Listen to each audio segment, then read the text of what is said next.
director Centro de Estudios de la Fundación Nodo 21 y académico de la Universidad de Chile.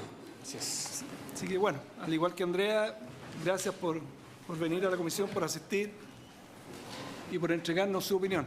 Tenemos que mantener los horarios, yo siempre le digo a todos, pero usted ve que aquí los diputados tienen muchas preguntas, así que lo ideal es que no va a hacer ninguna presentación, no va a leernos, pero no con Power, ya. Para que yo le digo que ojalá, dentro de lo posible, acotarlo a 20 minutos para que podamos el resto del tiempo dedicarlo a preguntas que me imagino van a surgir en base a su presentación. Y la anota el diputado Andrade. Don Cristian, ¿no? Don Giorgio, le doy la palabra. Me piden que para efectos del acta y de la televisión se presente y después comienza con la palabra. Bien, mi nombre es Giorgio Bocardo, soy director del Centro de Estudios de la Fundación Nodo 21 y académico de la Universidad de Chile en el Departamento de Sociología. La presentación que vamos a hacer se basa en un análisis de los principales aspectos que aborda la reforma laboral y por lo tanto no vamos a hacer una opinión sobre una serie de elementos que están relacionados del Código Laboral con la reforma. En particular, y en ese sentido tenemos una visión más bien negativa de la reforma en términos generales, creemos que muchos de los aspectos que aborda la reforma más bien tienden a ser no solamente inocuos, que uno podría decir, o tener un efecto moderado sobre los objetivos que la misma reforma declara, sino que también en algunos casos fortalecer ciertos pilares de lo que en su momento se conoció como el Plan Laboral del 79 y que posteriormente ha sido reformado, pero creería que hay suficiente literatura para sostener que esas reformas han sido poco sustantivas en términos de, yo diría, recuperar ciertas condiciones mínimas de los trabajadores en Chile, condiciones que se tuvieron por lo menos hasta antes del año 73. Entonces, si bien es un diagnóstico crudo, lo compartimos con preocupación. Nos interesa de sobremanera que se fortalezcan las condiciones del trabajo y particularmente el poder de las organizaciones sindicales, pero en una redacción detallada de algunas de las indicaciones que se realizan, vemos que más bien esos objetivos que se quieren desarrollar no se cumplen y en algunos casos más bien se retrotrae situaciones que en muchos casos uno recomendaría no impulsar. En base a qué comparamos o analizamos la propuesta de modernización de las relaciones laborales que envía el gobierno. En base a lo que nosotros en la Fundación Nodo 21 hemos denominado 3 principios o 3 fundamentos en los cuales se estructura el orden laboral chileno, a partir de los cuales uno más o menos puede comparar si es que se avanza, si es que se retrocede. En primer lugar, nos parece que hay un principio que está plasmado en todo el Código Laboral chileno, que es considerar el trabajo como un recurso humano, intercambiable, asociado a una determinada productividad. Capital humano es un término que se utiliza bastante hoy, y que a partir de las distintas reformas ha tendido a ajustarse nuestro Código Laboral a los vaivenes de una economía tan abierta como la chilena. Y eso ha significado en múltiples reformas que más bien los elementos de flexibilidad, tanto contractuales, salariales, incluso polifuncionales, se hayan ido acrecentando en el tiempo, particularmente después de la crisis 97-98 con la reforma del 2001, donde se incorporan muchos de estos elementos para que justamente el empresariado pudiera adaptarse de mejor manera y disponer de este recurso humano. Entonces, en ese sentido, creemos que en general en el Código Laboral hay una visión deshumanizante de lo que significa el trabajo como condición humana, como con la condición en que las personas se reproducen en su vida material cotidiana. En este punto, se supone, al menos en el proyecto original, habrían cambios que retrotraerían este primer fundamento. El segundo tiene que ver con el papel del Estado. Nosotros diríamos que quizás uno de los mitos más importantes que hay sobre el modelo chileno es la prescindencia del Estado. El Estado está presente, estoy hablando del Estado subsidiario, está presente en múltiples instancias de la vida económica, social, política y cultural. Más allá de que, por lo menos, desde el 73 en adelante, y uno de los quizás principios que fundan la transición, es que no se podía volver al viejo Estado interventor previo al año 73. y más bien se ha tendido a pensar que la politización de las organizaciones sociales, sindicales, es algo negativo, es algo que no debiese ocurrir, y más bien cada organización se debe reducir a su ámbito sectorial, económico o social. En caso contrario, y particularmente en el tema del trabajo, la politización de los conflictos sociales y particularmente en el caso de los trabajadores la posibilidad de expresar intereses más allá de la unidad productiva significaría un alza artificial de los precios que disminuiría la productividad y por supuesto afectaría el empleo. En ese punto hay un tercer principio. Sobre el segundo también hay propuestas de reforma que suponen que van a fortalecer el papel del Estado en el Código Laboral. Y como tercer elemento, que quizás es el que no se aborda, es la posibilidad de una negociación ramal y de entender un sujeto en el trabajo más allá de la unidad productiva mínima. Cuestión que se ha expresado en otras presentaciones, que es una forma de organización sindical extendida en el mundo, y que en Chile, al menos desde el año 73 en adelante, se veta y se reduce a la unidad productiva mínima, justamente porque en caso de haber una organización ramal, se afectaría el pago particular de las remuneraciones que se hacen en cada una de las empresas mínimas. De ahí que haya una negativa, por lo menos, de reconocer a un sujeto jurídico, más allá que se permita formalmente la organización interempresa, pero que no tiene derecho a negociar y representar al conjunto de los trabajadores. Particularmente en esta parte del proyecto no se proponen modificaciones.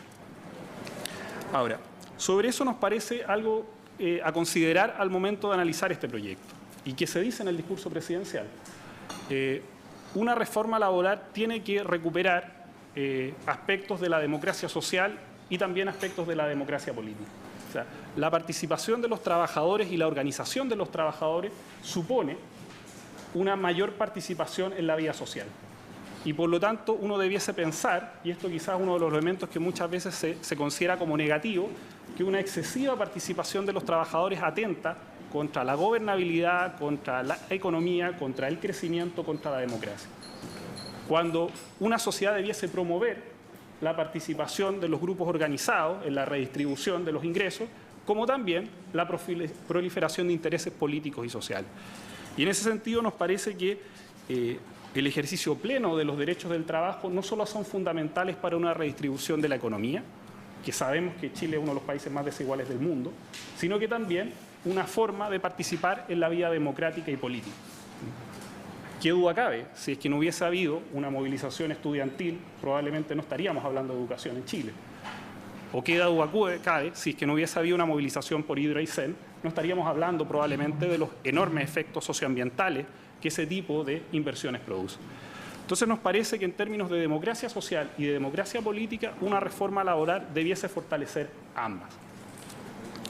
Ahora bien, para no demorarme tanto, en primer lugar, hay una preocupación general que tenemos sobre el espíritu del proyecto, entre comillas.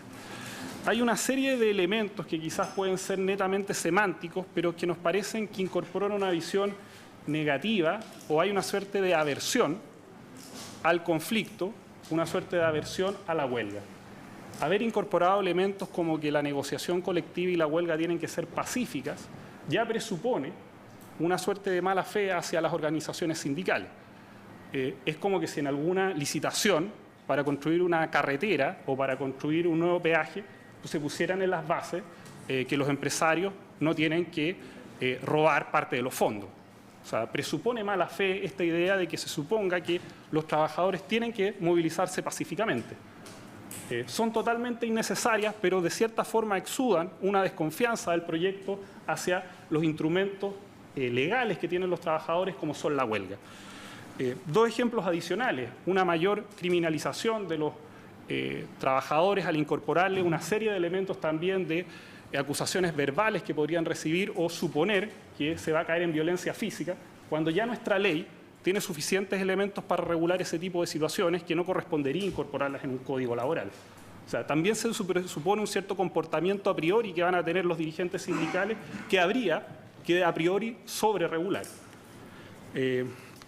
Así como también un elemento que nos parece preocupante, que es en el artículo 290, letra F, esta idea del uso abusivo del derecho.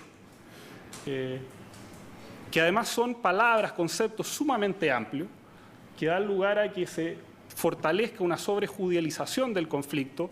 Cualquier empleador podría decir que la huelga no fue pacífica, cualquier empleador con uno de sus enormes bufetes de abogados podría decir que hay un abuso del derecho. ¿Cómo a un dirigente sindical no le va a pedir que ocupe y ocupe el derecho sindical? Es su principal labor, por eso está votado, pero puede abusar. ¿Qué es abusar? Nadie lo sabe, pero se presta para que se criminalice o se retrase el uso de una serie de instrumentos que tienen los dirigentes sindicales. En ese sentido, nos parece que hay una serie de semántica que presupone o que el uso de los derechos sindicales tiene un componente negativo, hay un elemento potencial de violencia, y nos parece que son todos elementos innecesarios para la actual legislación que ya tenemos y para las cuales el Código Legal chileno tiene absolutamente regulado. Ahora, respecto a cómo la ley, a nuestro juicio, fortalece ciertos elementos de estos principios que yo señalaba anteriormente. Una primera preocupación que tenemos es lo que se conoce bajo el título de pactos de condiciones especiales de trabajo, a los cuales se hacía referencia en la presentación anterior entre el artículo 377 y 382. Por dos razones. La primera, porque digámoslo, es una vieja aspiración empresarial de poder incorporar pactos de trabajo en jornadas ordinarias y extraordinarias distintas. Por una parte, se presupone que un sindicato con cerca del 30% de representatividad va a poder pactar estas condiciones, pero se deja totalmente abierta la posibilidad que para que trabajadores independientes, con la venia de la Dirección del Trabajo, y si tienen más de un 50% de aprobación, sean inmediatamente aprobados para esos trabajadores. Cualquiera que haya estado en distintos ambientes de medianas, grandes o pequeñas empresas sabe que un trabajador individual tiene nula capacidad para negociar sus condiciones de trabajo. Acepta las condiciones que el empleador les ofrece. Por lo tanto, es muy plausible, salvo que uno esperara que en menos de 4 años duplicáramos la tasa de sindicalización promedio del país, lo cual en 4 años pasaríamos prácticamente a los primeros países de la OCDE, algo muy poco probable, que es que en muchos casos este instrumento se utilice para flexibilizar condiciones del trabajo de derechos que ya están establecidos por el Código del Trabajo. Particularmente, la propia idea de pacto supone que ambas partes pactan y, por lo tanto, ambas partes ceden. Pero en estos pactos de adaptabilidad laboral, el único que cede es el trabajador. En teoría, las horas de honorario podrían ser al año 288 horas anuales. Esos son más de 6 semanas adicionales de trabajo. Réstenle las 3 semanas de vacaciones, si es que se las pueden tomar, y habrían 3 a 6 semanas más de trabajo. Imagínense en cualquier vía laboral lo que implica aumentar esa cantidad de horas de trabajo, con independencia que se remunere, pero la carga laboral que significaría.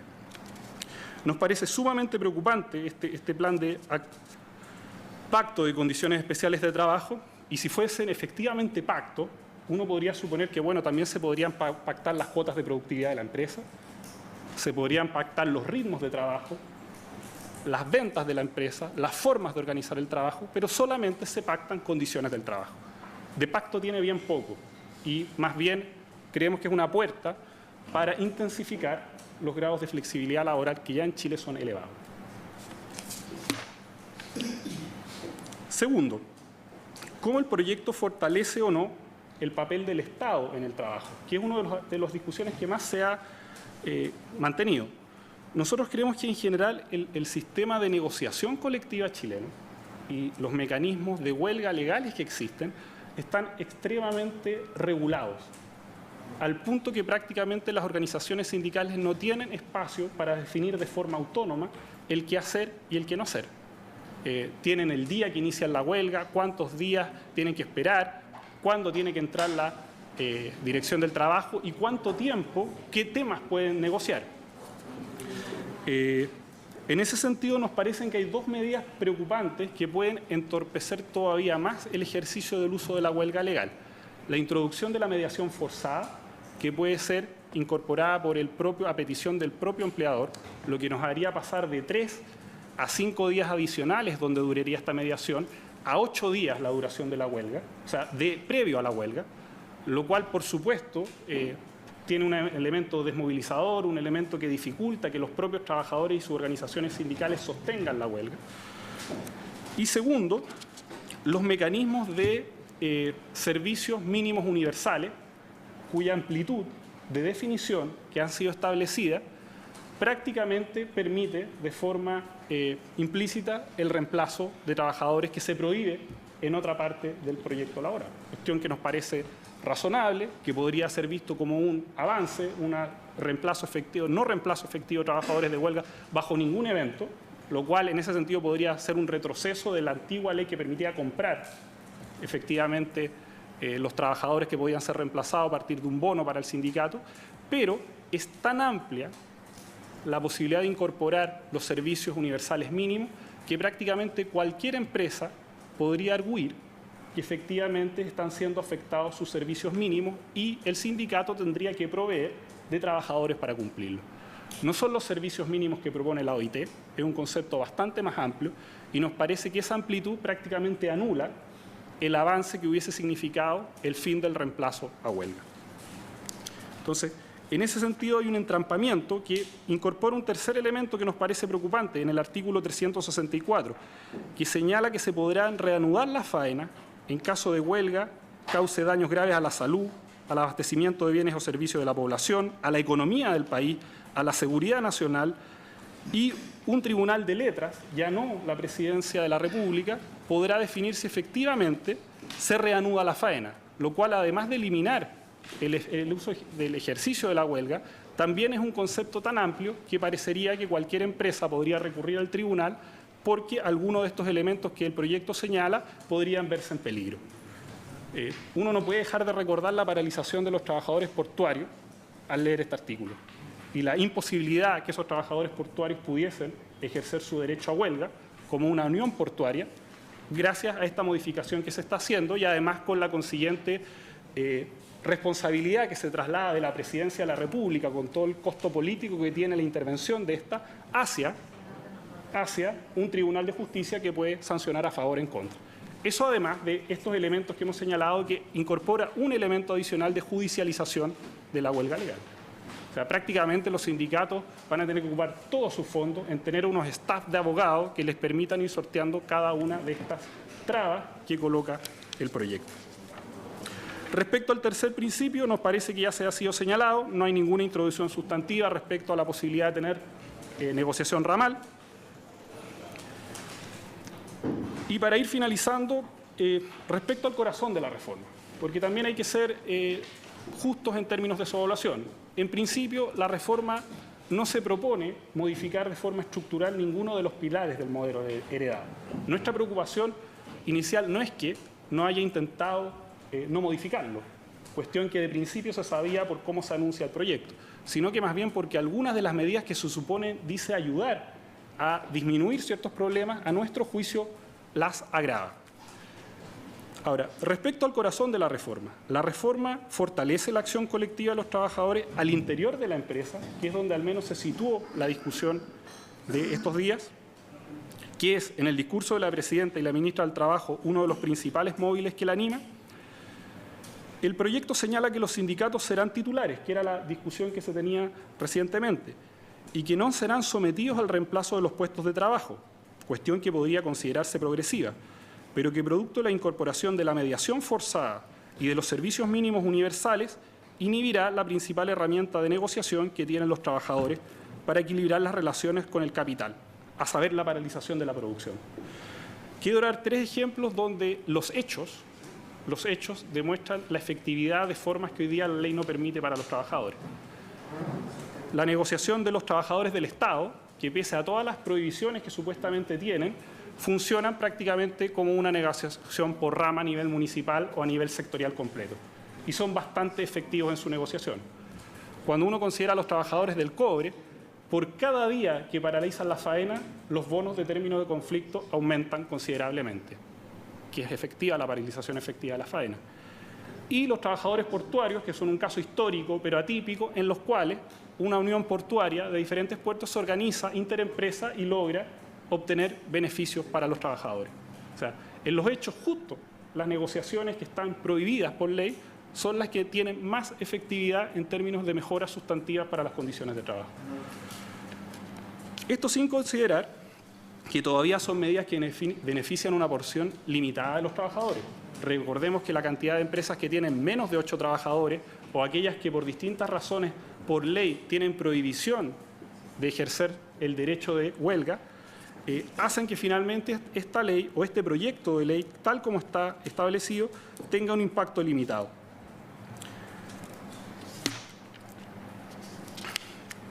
Para concluir, nos parece que todo lo anterior debilita la acción de la huelga. Ahora se puede retrasar hasta en 8 días y la amplitud semántica, dada la definición de los servicios mínimos universales, permite que prácticamente todas las empresas puedan acogerse a esta medida y reemplazar de facto trabajadores durante la huelga. Este debilitamiento relativiza la posibilidad de que se mejoren efectivamente las condiciones de los trabajadores, es decir, que se fortalezca la democracia social y política del país y se torne atractiva la titularidad sindical y la extensión de beneficios que ahora depende también de los sindicatos. Lamentamos que el proyecto de ley propuesto por el Gobierno no solo mantiene intactos los basamentos del Plan Laboral del 79, lo más grave de todo es que la mayoría de sus propuestas lo profundizan. Es sumamente debatible que sus medidas alienten la sindicalización y sobre todo el poder de las organizaciones sindicales para dividir colectivamente sus condiciones de trabajo.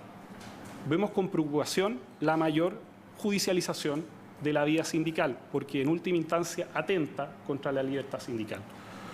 En ese sentido, el proyecto no se hace cargo de las aspiraciones históricas de las organizaciones de trabajadores, no es coherente con el mensaje presidencial que lo antecede, y salvo modificaciones específicas y puntuales que pueden beneficiar a algunos sindicatos ya existentes, fortalece la capacidad del empresariado para imprimirle su sello a la relación entre el capital y el trabajo. En ese sentido, no deja llamar la atención que una vez conocidos los detalles de este proyecto, la izquierda histórica y las fuerzas progresistas hayan guardado silencio o apoyen entusiastamente este proyecto. En definitiva, para la Fundación Nodo 21, el proyecto es sin duda alguna una reforma por la cual los empresarios de este país deben estar tranquilos. Es una reforma regresiva para los trabajadores y trabajadoras de Chile. Gracias. Gracias, Giorgio, por su exposición y por ajustarse a los tiempos. Diputado, se ofrece la palabra. Diputado Gabriel Boric.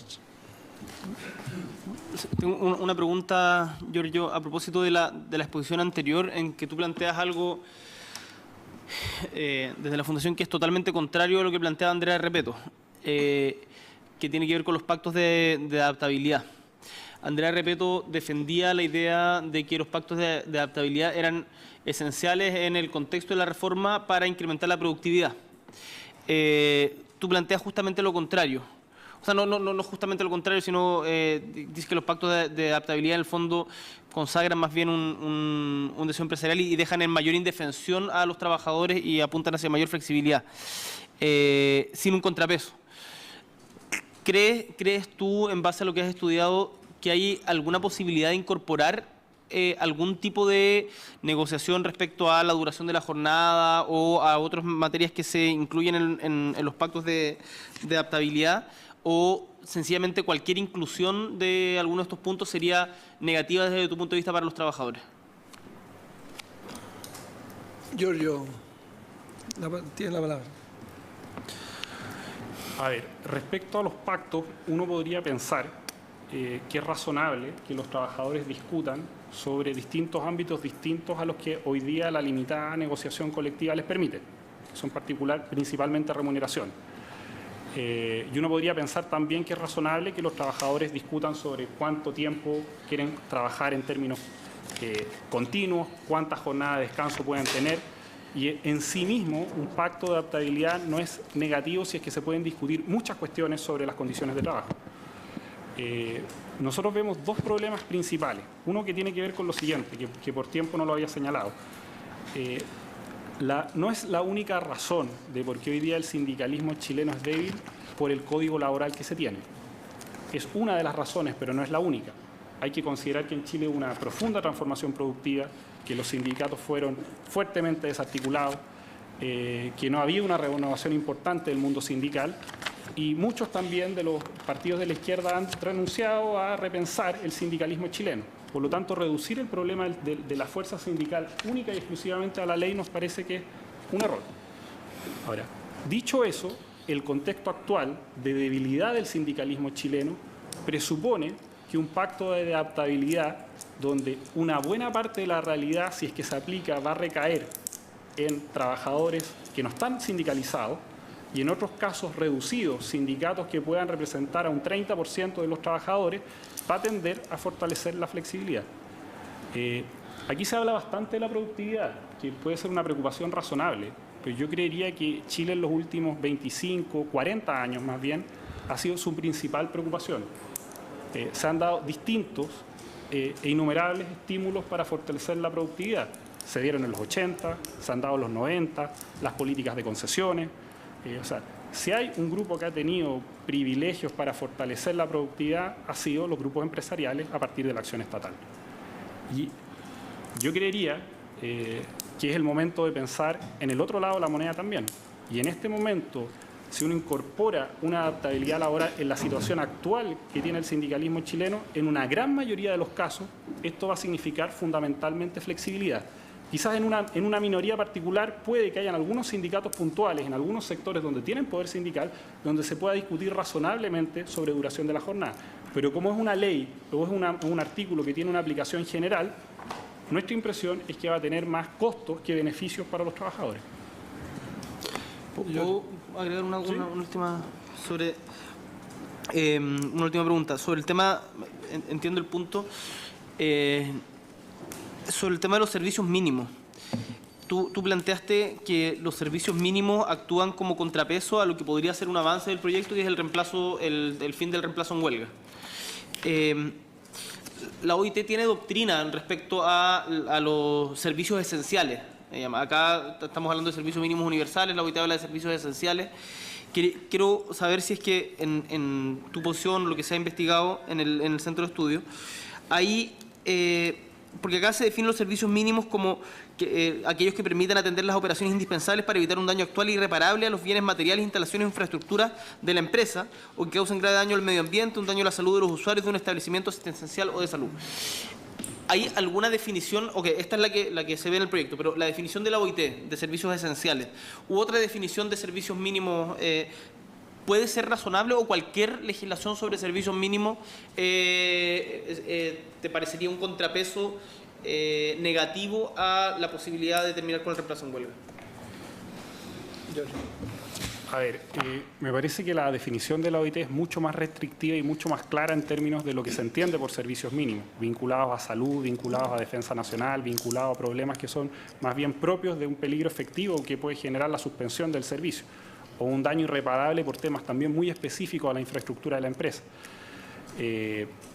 Hay un problema ahí en la definición que yo creo que si no se restringe, no es efectivo que haya reemplazo, es fin al reemplazo por huelga.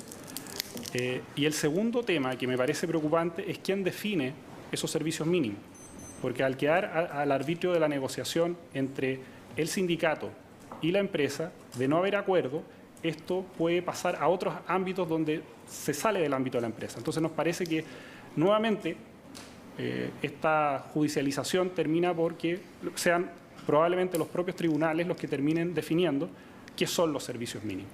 Entonces, en ese sentido, nos parece que hay problemas en la definición tan amplia, con lo cual cualquier empresa podría apelar a que sus servicios mínimos están fundamentales eliminando. Y segundo, que quien define eso hace que finalmente, además de retrasar el proceso de la huelga, fortalezca la judicialización. Por lo tanto, vemos problemas en ambos puntos. Ahora, si uno tuviese que elegir, por supuesto que la definición de la OIT es infinitamente mejor a la definición que está en ese proyecto. Giorgio, agradecido por haber aceptado la invitación a esta comisión. Muchas gracias. Así que por su exposición también, y suspendemos un minuto para recibir a Libertad y Desarrollo. Su exposición queda acá, ¿no? Sí. Pero ahí le sacamos copia, la deja acá, ¿no? Sí, pero queda acá. Muchas gracias, suspendemos un minuto para recibir al próximo invitado a Libertad y Desarrollo.